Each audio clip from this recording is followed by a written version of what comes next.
Yes, Shimla is about colonial architecture, but it's also about Hindu architecture. And if you walk up quite a steep climb to 2,455 meters, you will find this guy at the top.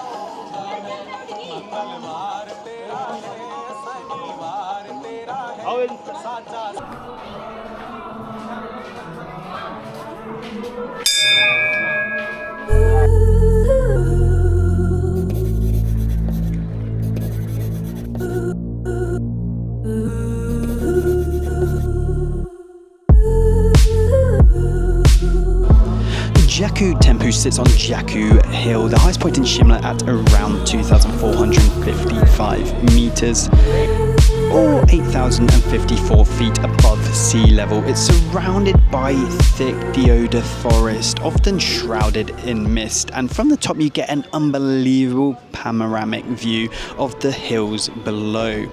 But it's not just the views that pull people in. At the top you will find the enormous 33-meter statue of Hanuman, which towers above the treetops. Painted in bright orange, it's one of the tallest Hanuman statues in the world, taller than Christ the Redeemer in Rio. The temple itself is humble, small, with vivid murals, bells, incense, and the line of barefoot pilgrims all waiting to ring that bell.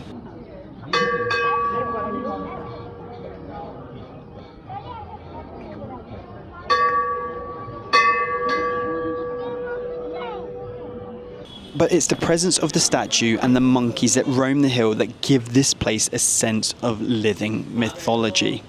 Jakhu Temple is dedicated to Hanuman, the monkey god and devoted ally of Lord Rama.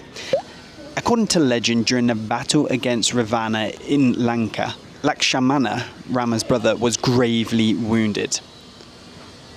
Hanuman was sent to fetch the Sanjivani herb from the Himalayas to save him. On the way, he stopped at Jakhu Hill to rest, and it's said that his footprint remains on the rock here. The temple marks the spot where he paused, and local lore says that the forest still echoes with his energy. So here, high above the colonial Shimla, is a place where myth still breathes. The British built with stone and rulebooks. Hanuman simply leapt and left his mark.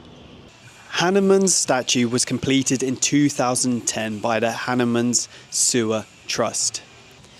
It was a devotional act and a symbolic one, reclaiming the highest part of Shimla with indigenous myth and spiritual power.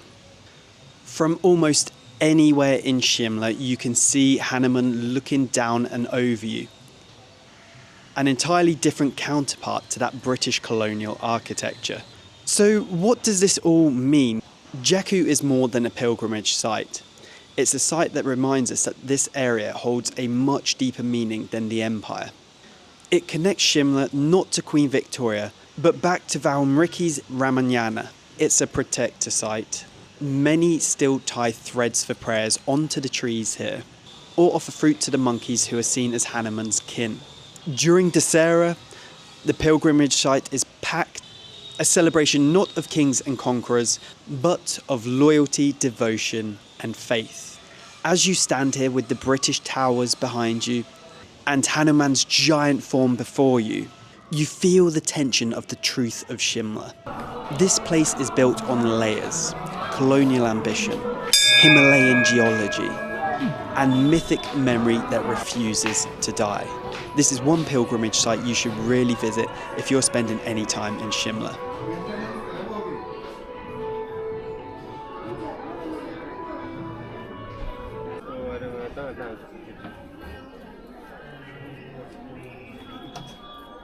That's it for this episode. Next time we're going to take the toy train down back to Kalka before heading across to Amritsar, one of the most infamous pilgrimage sites on the planet, where we find the wonderful Golden Temple.